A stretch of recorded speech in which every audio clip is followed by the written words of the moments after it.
Dear students or learner, welcome back to your channel। जैसा कि आपने थंबनेल में देखा होगा कि आज हम बात करेंगे स्ट्रक्चरल अप्रोच की फॉर टीचिंग इंग्लिश। तो यहाँ पर हम स्ट्रक्चरल अप्रोच की बात करेंगे। स्ट्रक्चरल अप्रोच में बेसिकली हम structure pattern of the language की बात करते हैं, जिसमें ये देखा जाता है कि किसी भी लैंग्वेज को लिखने में किन किन तरीके के सेंटेंसेस में किस किस तरीके से वर्ड्स को यूज़ करते हुए उसका स्ट्रक्चर फॉर्मेशन किया जाता है। हर एक लैंग्वेज को लिखने में डिफरेंट तरीके के स्ट्रक्चर्स को फॉर्म किया जाता है सेंटेंसेस की फॉर्म में। तो उसी की हम बात करेंगे कि किसी भी सेंटेंस को या एडियम्स को या फ्रेजेस को जब हम फॉर्म करते हैं तो उसका एक पर्टिकुलर स्ट्रक्चर पैटर्न होता है, जिसके अंदर में उनका फॉर्मेशन होता है। उसमें होता है बेसिकली ये कि जब भी स्ट्रक्चर पैटर्न जो हम जिसमें कॉन्टेक्स्ट में बात कर रहे हैं, वो बेसिकली स्ट्रक्चर पैटर्न इसी चीज़ को इंडिकेट करता है कि बात जो कही जा रही है वो किस संदर्भ में कही जा रही है, किस कॉन्टेक्स्ट में कही जा रही है। तो उससे जो way of expression of thoughts है वो बहुत ही ज़्यादा उससे इम्पैक्ट उसका पड़ता है। लैंग्वेज में स्ट्रक्चरल अप्रोच का जो मेन एम्फेसिस है वो इस बात पर है कि किसी भी बात को किस कॉन्टेक्स्ट में कहा जा रहा है और उसका वे ऑफ एक्सप्रेशन क्या है, ये पूरी तरीके से स्ट्रक्चरल अप्रोच से आइडेंटिफाई होता है। स्ट्रक्चरल अप्रोच का इसी चीज़ पर बहुत ही ज़्यादा फोकस होता है। इससे जैसे कि कोई भी सेंटेंस आप ले लीजिए, जैसे सी इज़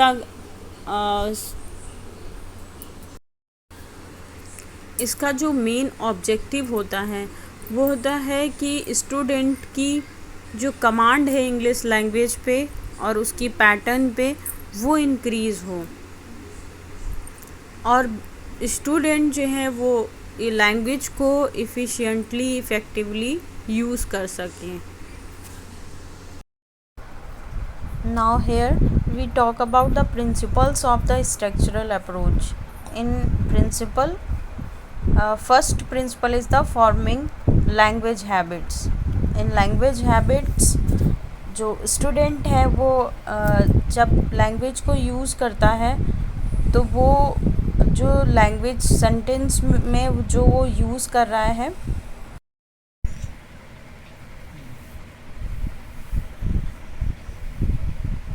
फर्स्ट यहाँ पे आपका है forming language habits.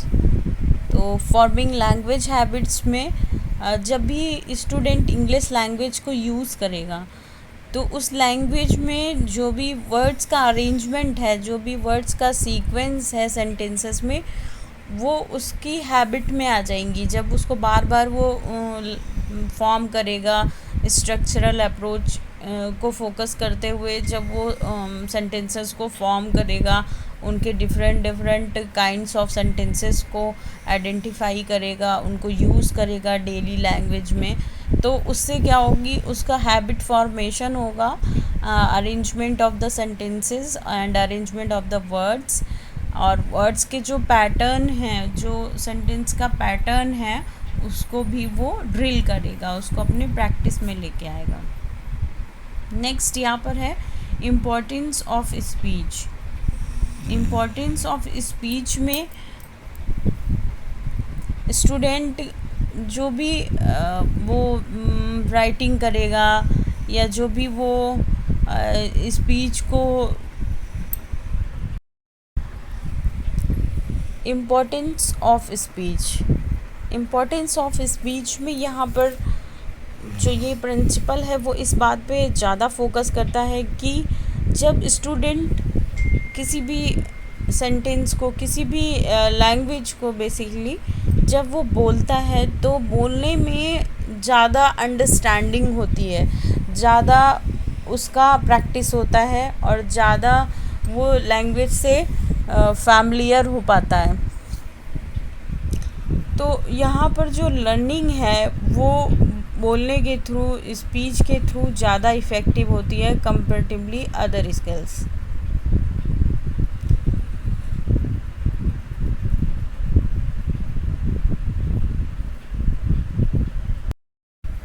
Next principle है यहाँ पे इम्पोर्टेंस ऑफ पीपल्स एक्टिविटी। यहाँ पर जो स्टूडेंट की एक्टिविटी है वो टीचर के कंपेयर में ज़्यादा इम्पॉर्टेंट है, क्योंकि यहाँ पर स्टूडेंट को एक्टिवली इन्वॉल्व रखा जाता है टू यूज़ द लैंग्वेज। जितना ज़्यादा स्टूडेंट को हम इन्वॉल्व रखेंगे लैंग्वेज लर्निंग में, उतना ज़्यादा उसकी लर्निंग इफ़ेक्टिव होगी और उतना ज़्यादा स्टूडेंट उसको अपनी हैबिट में लेके आ पाएगा। तो यहाँ पर पीपल से यहाँ पे मतलब स्टूडेंट से है, लर्नर से है, कि जो भी वो लर्न कर रहा है स्टूडेंट उसको वो ज़्यादा इफ़ेक्टिवली लर्न कर पाए। इसके लिए उसका एक्टिव पार्टिसिपेशन बहुत ही ज़्यादा इम्पॉर्टेंट है। यहाँ पर here some types of structure like sentence structure, phrase structure and idioms, idiomatic structure और routine structure। यहाँ पे ये 4 structures हैं for the language learning। Now here we talk about the what is structure। Structure may be defined as the tool of the language। Structure जो है वो एक tool की तरह होता है। लैंग्वेज को जब हम यूज़ करते हैं तो जो भी सेंटेंस फॉर्मेशन होता है, जो भी उसका स्ट्रक्चरल फॉर्मेशन होता है, वो एज अ टूल हम लोग उसको मान सकते हैं। तो यहाँ पर जो टूल्स हैं जैसे कि साउंड, जब भी हम किसी भी सेंटेंस को प्रोनाउंस करते हैं तो उसमें हम डिफरेंट वर्ड्स को प्रोनाउंस करते हैं। उन वर्ड्स को प्रोनाउंस करने के लिए उस वर्ड में डिफरेंट लेटर्स का यूज़ किया जाता है, जिनको हम उन लेटर्स को ही हम अलग अलग साउंड के साथ प्रोनाउंस करते हैं। तो वो अलग अलग साउंड मिलके एक पर्टिकुलर वर्ड को फॉर्म करती हैं। यहाँ पर इस बात पर फोकस किया गया है कि एक पर्टिकुलर जो साउंड होती है लेटर्स की, उसके थ्रू हम एक वर्ड को प्रोनाउंस करते हैं। यहाँ पर टेक्स्ट है, फिर स्ट्रेस, कि हर एक लेटर पे हमें प्रोनाउंसिएशन का एक पर्टिकुलर स्ट्रेस होता है कि हम किसी भी लेटर को जो प्रोनाउंस करते हैं। Here we talk about the advantage of the structural approach, या इसको हम merits of the structural approach भी कह सकते हैं। It facilitates the learning of English language by imparting the knowledge of structure.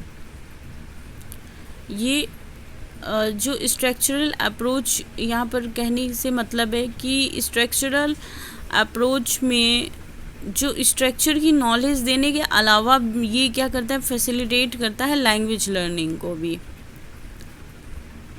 And next है focus on the sentence pattern and a lot of practice, learn a language before read और right. Okay, यहाँ पर क्या है कि जब भी sentence pattern की बात करते हैं तो जो प्रैक्टिस है वो मेनली हमारी ओरल होती है बिफोर द रीडिंग और राइटिंग। ओरल मीन्स जो मेनली स्टूडेंट पहले क्या करता है, लैंग्वेज को बोलना स्टार्ट करता है। सबसे फर्स्ट स्किल जो है वो लिसनिंग और स्पीकिंग होता है। तो पहले तो वो सुनता है, सुनने के थ्रू सेंटेंस पैटर्न को वो आइडेंटिफाई करता है कि क्या किस तरीके से सेंटेंस को फॉर्म किया जाता है। फिर उसके बाद वो उसको अपने हैबिट में लाता है बोलने की, फिर उसको वो बोल करके समझता है और बोल करके उसको डिफ़ाइन करता है। तो दोनों ही चीज़ें, लिसनिंग और स्पीकिंग, दोनों ही रीडिंग और राइटिंग से बिफोर आती हैं, और जो मेन फोकस है वो हमारा इसी पैटर्न पे होता है कि लिसनिंग और स्पीकिंग के ऊपर।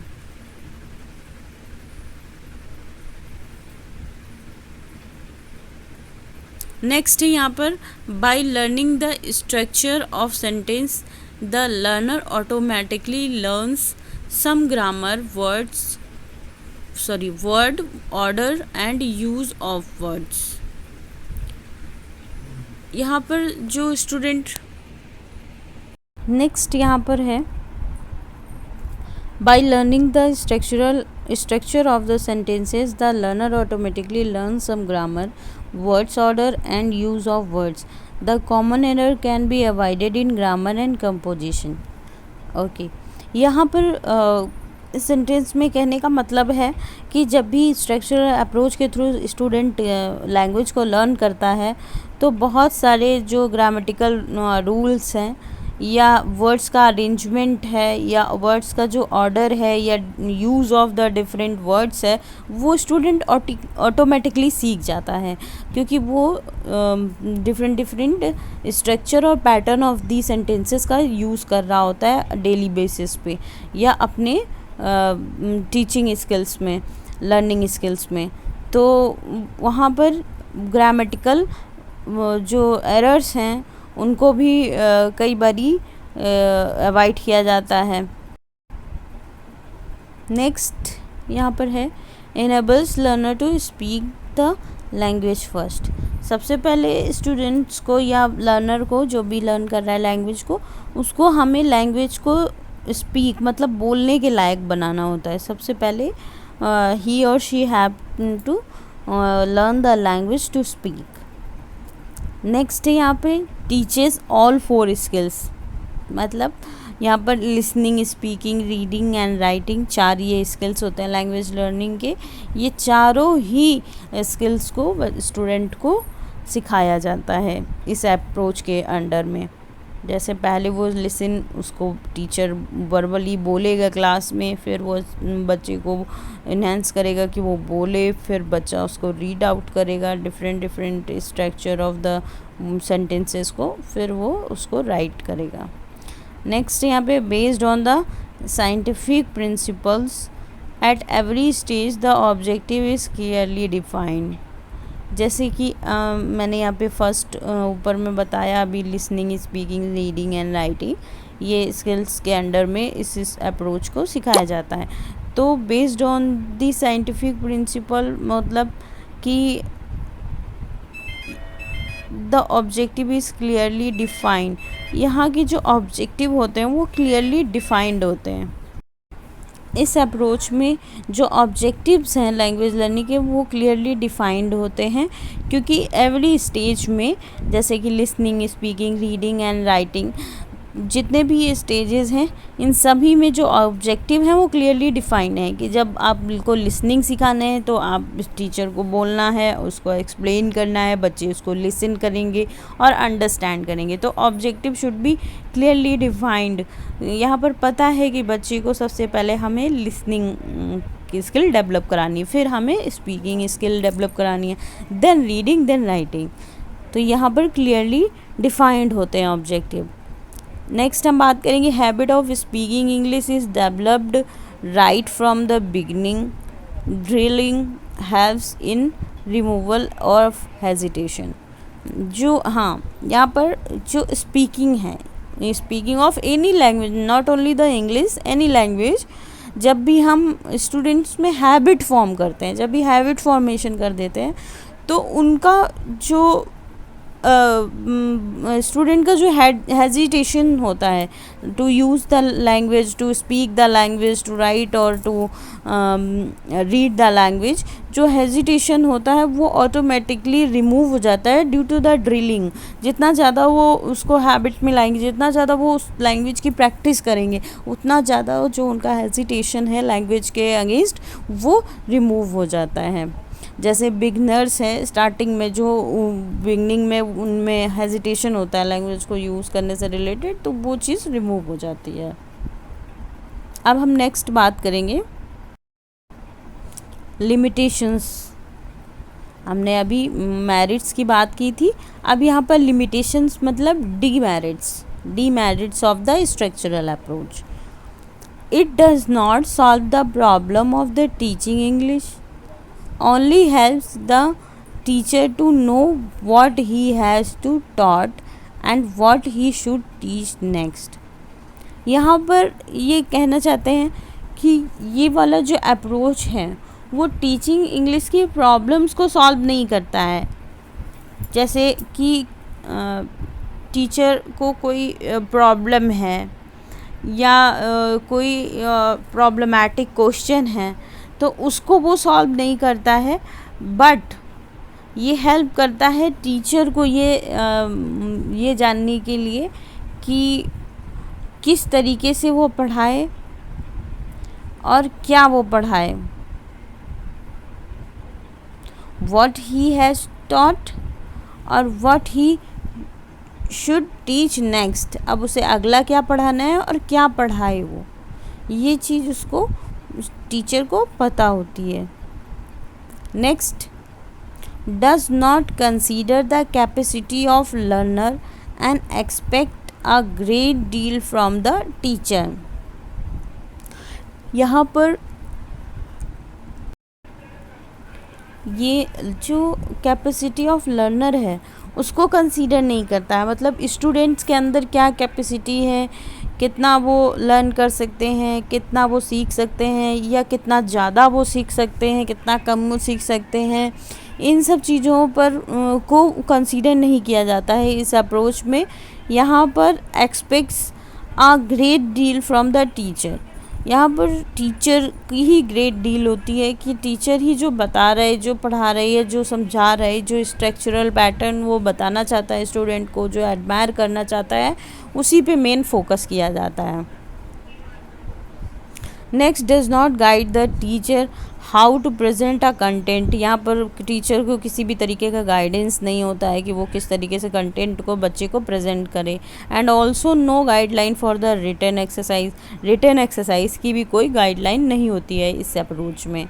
The centre of the interest is the content, not the learner. Continuous teaching of the structures and drill making makes the class mechanical and dull, suitable for the junior class only। हाँ, यहाँ पर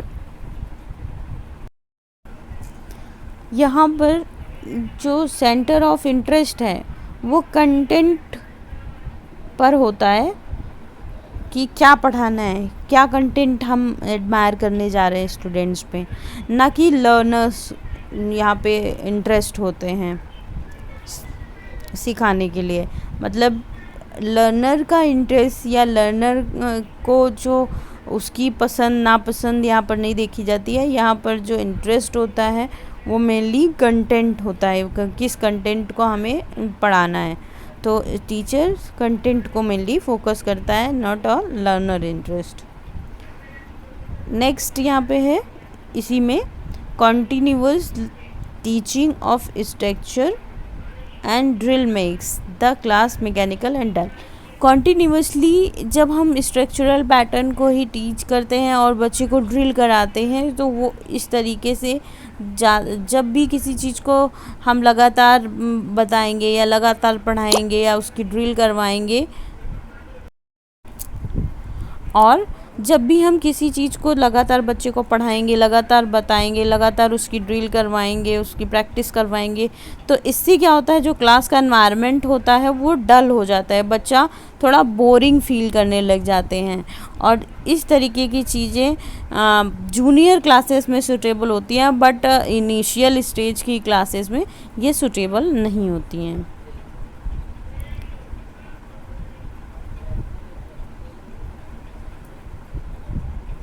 यहाँ पर एक चीज़ और कह रहे हैं, reading of all types vocabulary expansion exploitation of people's knowledge of mother tongue and any possibilities of more flexible structure grading and production of interesting reading material. यहाँ पर ये कह रहे हैं कि बच्चे का जो एक्सप्लोरेशन होता है वो टारगेट लैंग्वेज में ज़्यादा होता है comparatively mother tongue. Mother tongue यहाँ पे स्पॉइल होती है, उसको मदर टंग से वो डिटैच होता है, कम यूज़ कर रहा होता है, तो जो नॉलेज ऑफ मदर टंग है वो कहीं ना कहीं डिनाई होती है इस अप्रोच में। तो यहाँ पर हमारा स्ट्रक्चरल अप्रोच यहाँ पे फिनिश होता है। अगर आपको कोई भी इससे रिलेटेड, स्ट्रक्चरल अप्रोच से रिलेटेड कोई भी प्रॉब्लम या कोई भी क्वेरी होती है तो कमेंट बॉक्स में मुझे लिखकर ज़रूर बताइए। और अभी क्योंकि मेरे पास टाइम की शॉर्टेज होने की वजह से मैं बहुत अच्छे से पावर पॉइंट नहीं बना पा रही हूँ, तो जिस भी रिसोर्स से मुझे मटेरियल मिल रहा है मैं उसको आपको एक्सप्लेन कर रही हूँ उस तरीके से, अच्छे से अच्छा मटेरियल लेकर के। तो आप इस तरीके से अभी स्टडी करें, और अगर फर्दर कोई प्रॉब्लम होती है मुझे कमेंट करके ज़रूर।